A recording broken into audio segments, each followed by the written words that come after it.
ready to begin.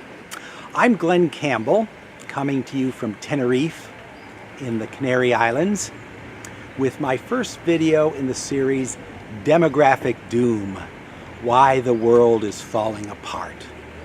This is my big project consisting of a website, a book manuscript, and now a series of videos about the dire catastrophe that is coming down on humanity. Essentially, the civilization as we know it is about to collapse. Now, I recognize that I'm not the first one to say civilization is collapsing.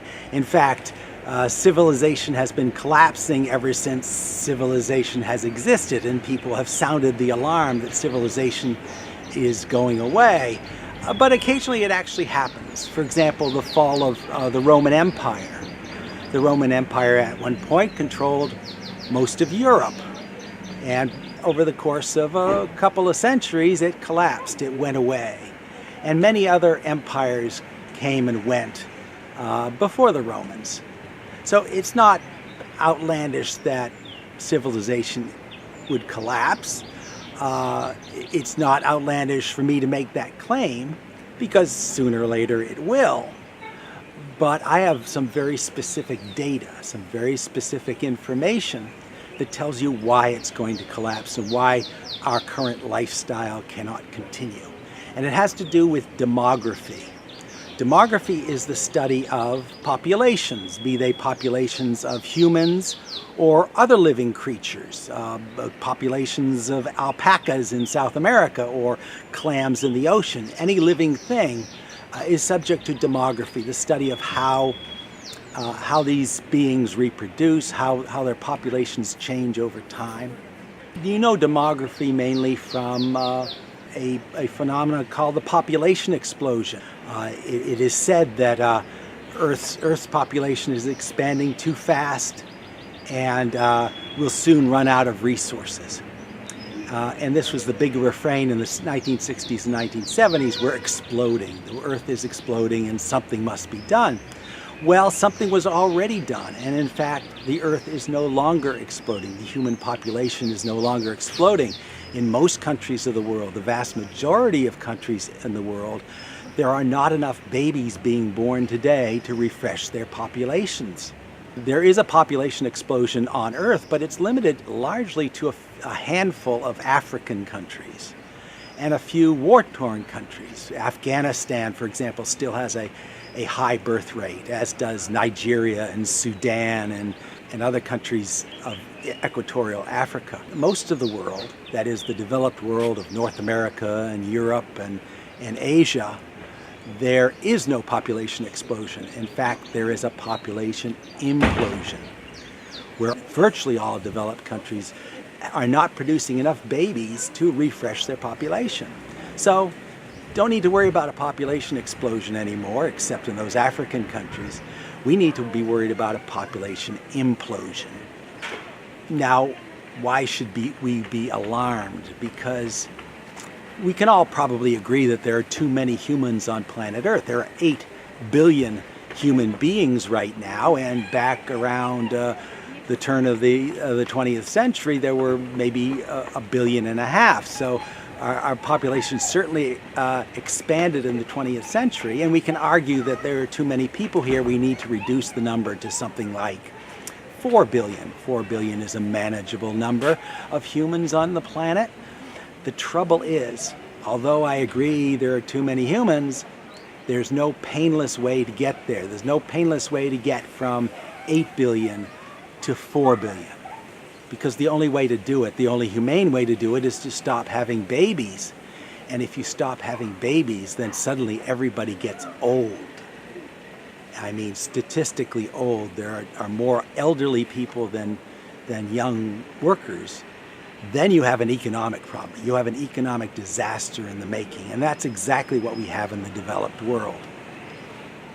Now, Demographic Doom, my project, is not just limited to population explosions and population implosions.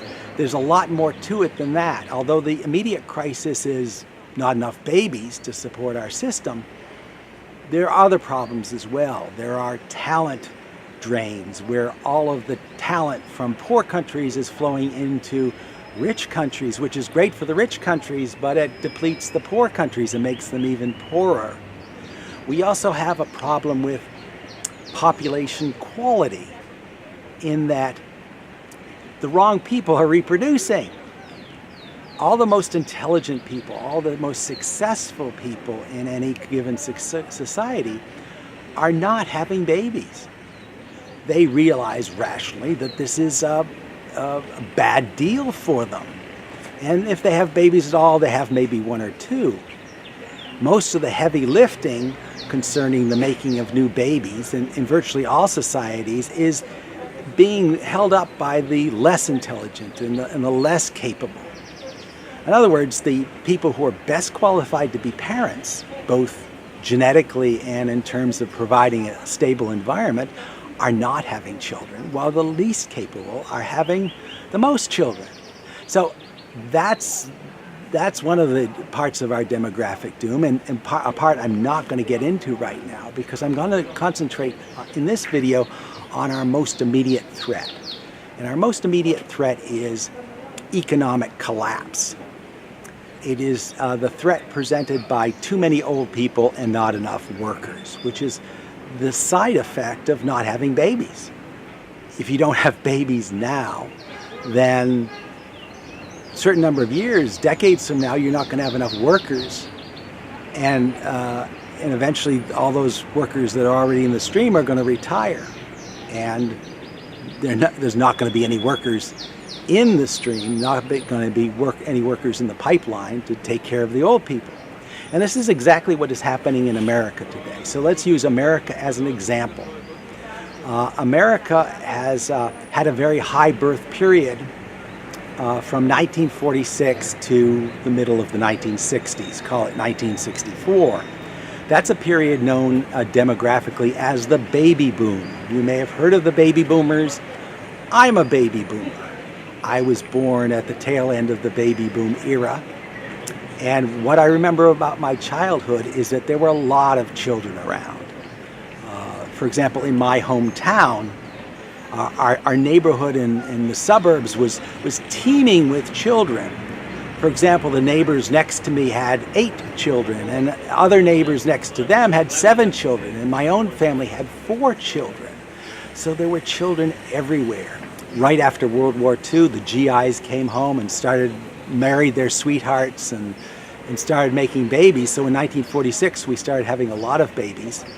In the middle of the 1960s, just about the time when people were getting hysterical about the population explosion was solved by the pill, by oral birth control, which was made legal in the 1960s. So suddenly in the late 1960s, people could have sex and not have babies, which has changed human procreation more than anything else in the history of mankind, because now people are enjoying themselves. They're having relationships, romantic relationships, which do not necessarily lead to children. And when they do have children, they're having a modest number, maybe 1 or 2.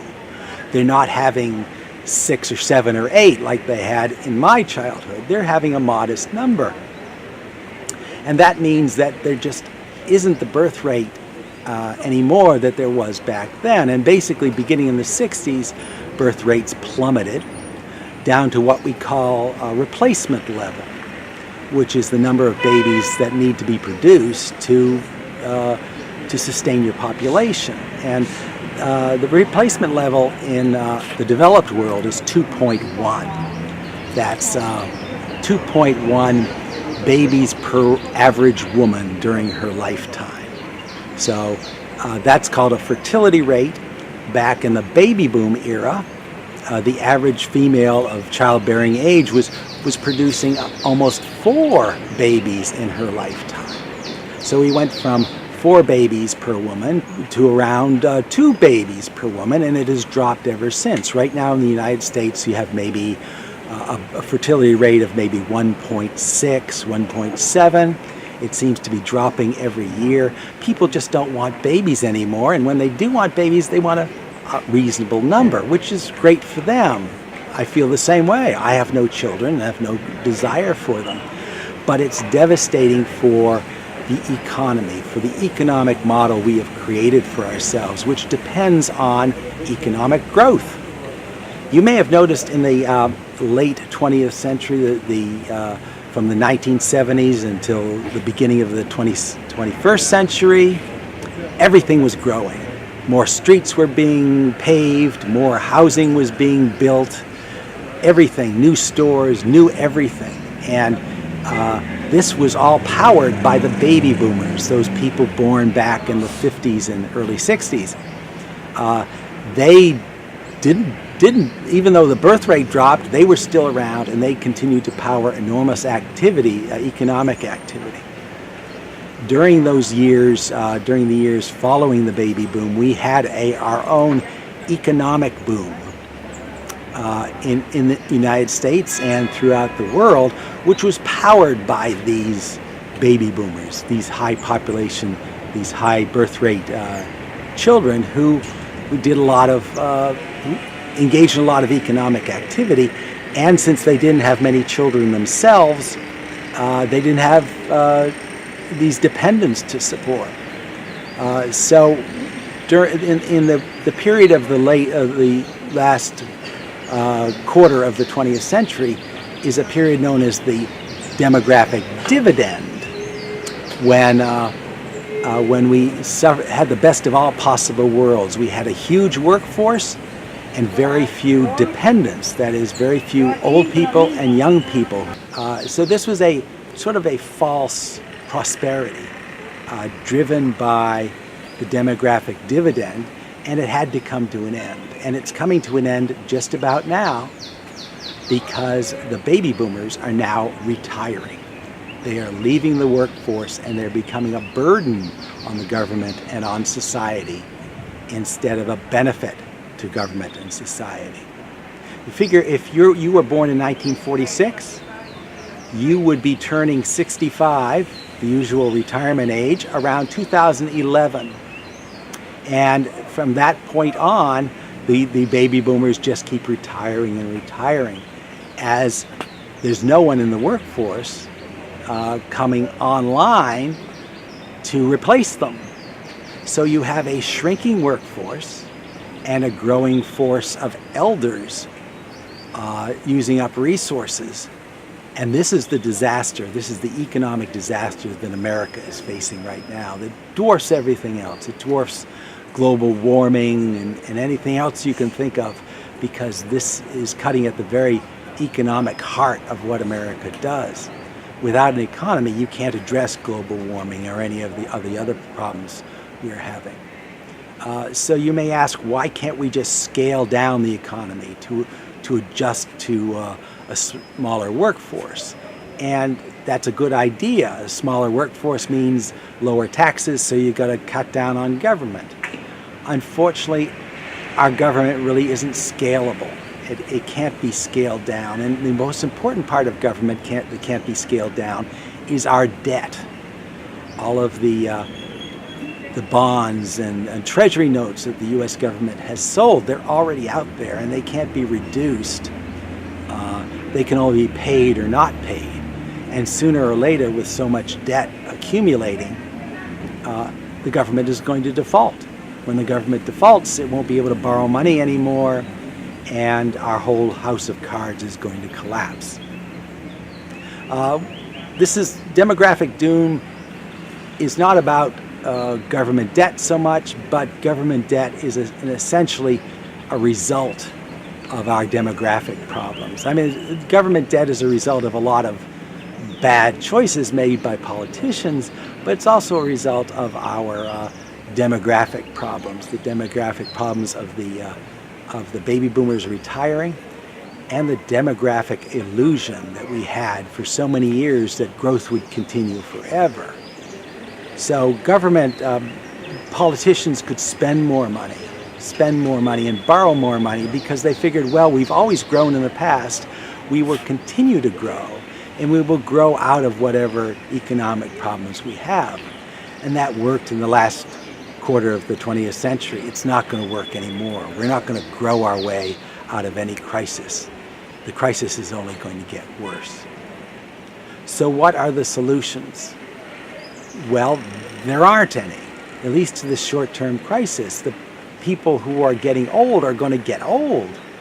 And you could cut off their Social Security and you can cut off their Medicare, but they're still going to get old. And as you get old, you're not as productive in the workforce. And you're sick. If you are old, you're much more likely to get cancer, you have heart disease, all sorts of serious medical ailments. That's what old age does to you. It's a risk factor for all sorts of health issues. So unless you can kill off all the old people as soon as they reach 65, we got a crisis on our hands. We got a crisis of too many old people and not enough people in the workforce to support them because we haven't invested in our most important resource, which is children.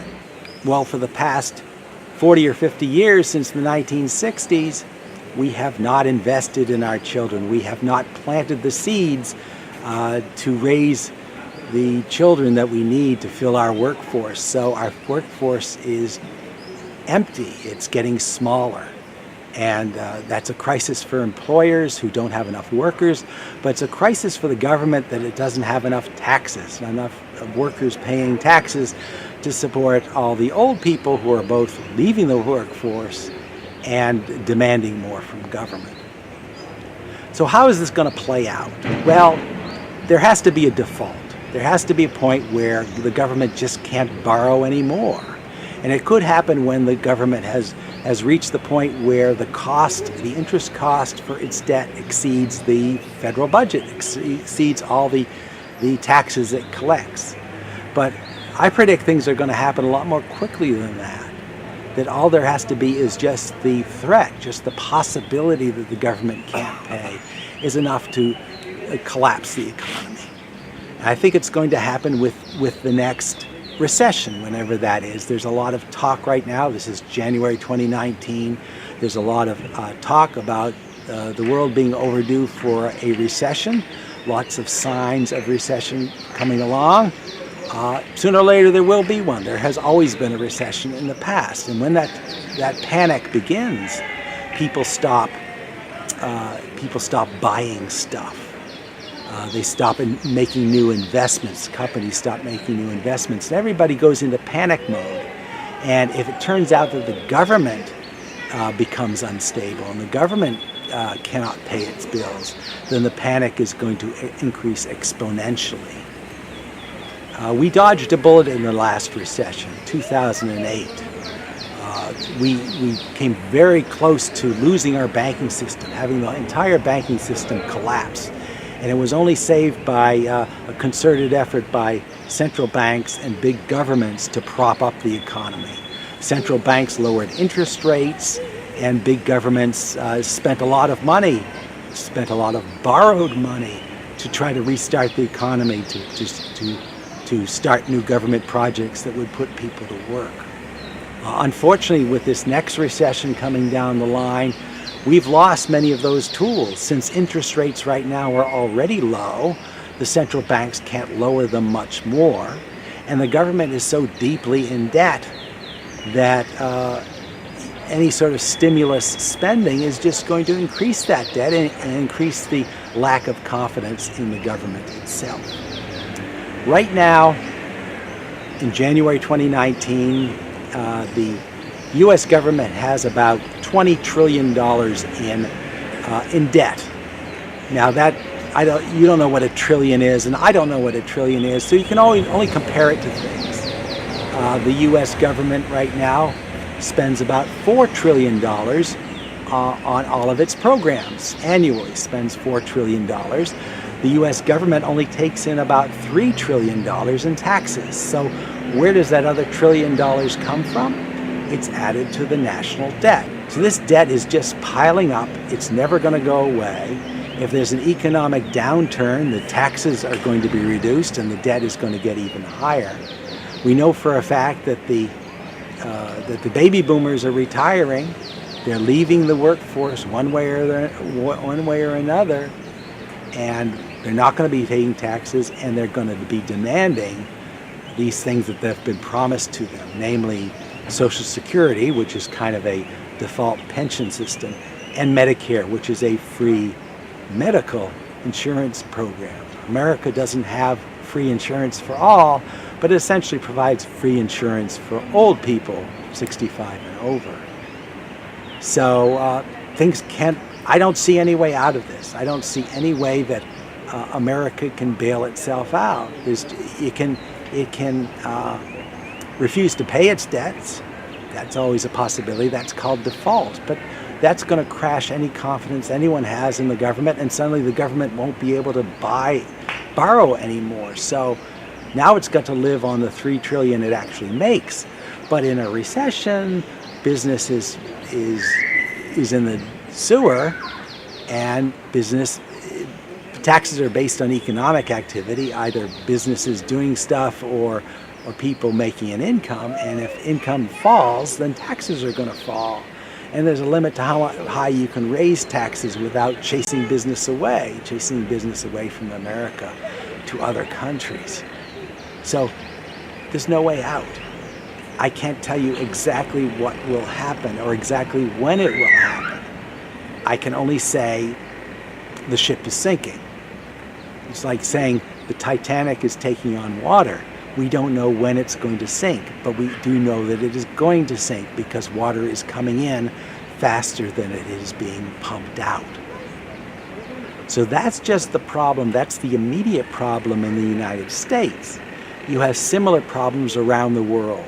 For example, China has a very similar problem in that it had its baby boom, which lasted up until the 1970s.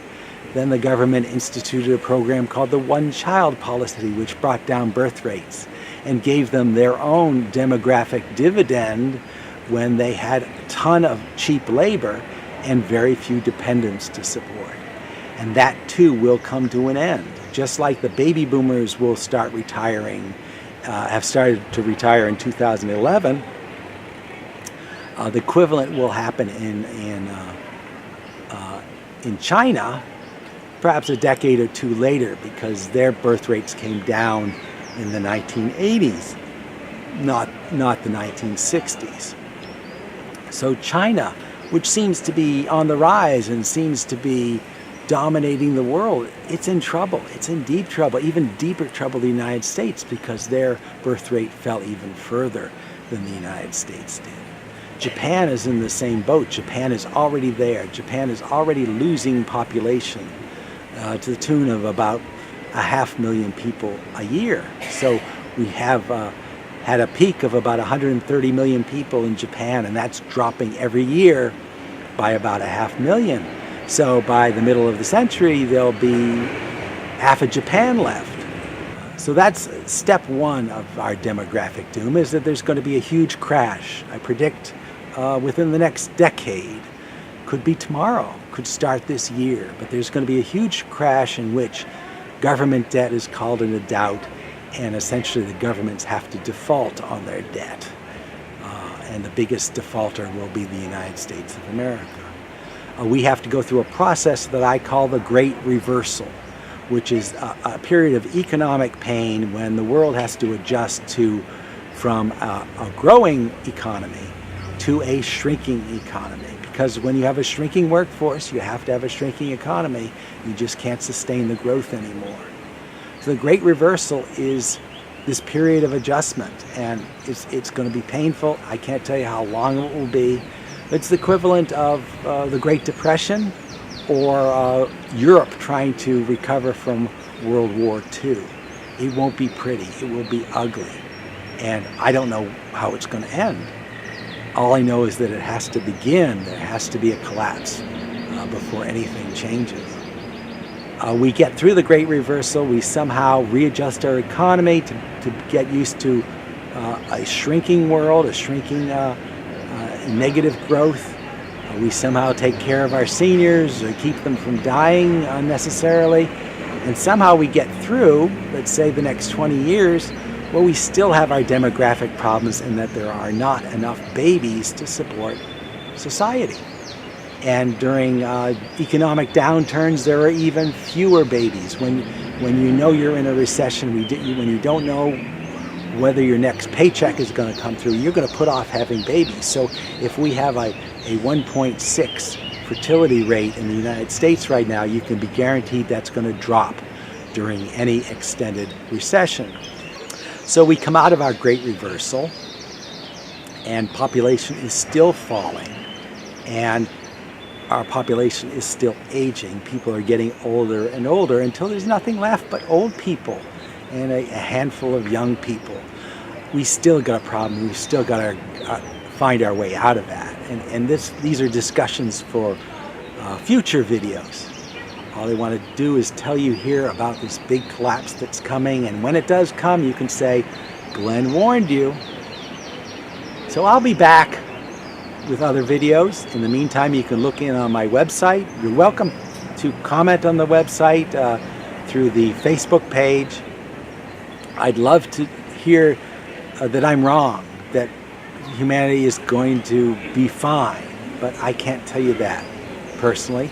I don't think humanity is going to be fine. For the next few decades, things are going to be rough. They're going to be as hard as any world war, because the whole underpinnings of our economy is going to evaporate. So I'm going to get back to the Canary Islands. You can look for other videos, subscribe to this channel to see other videos as they come online, and look in on my website and see how I'm developing these ideas, and comment if you'd like.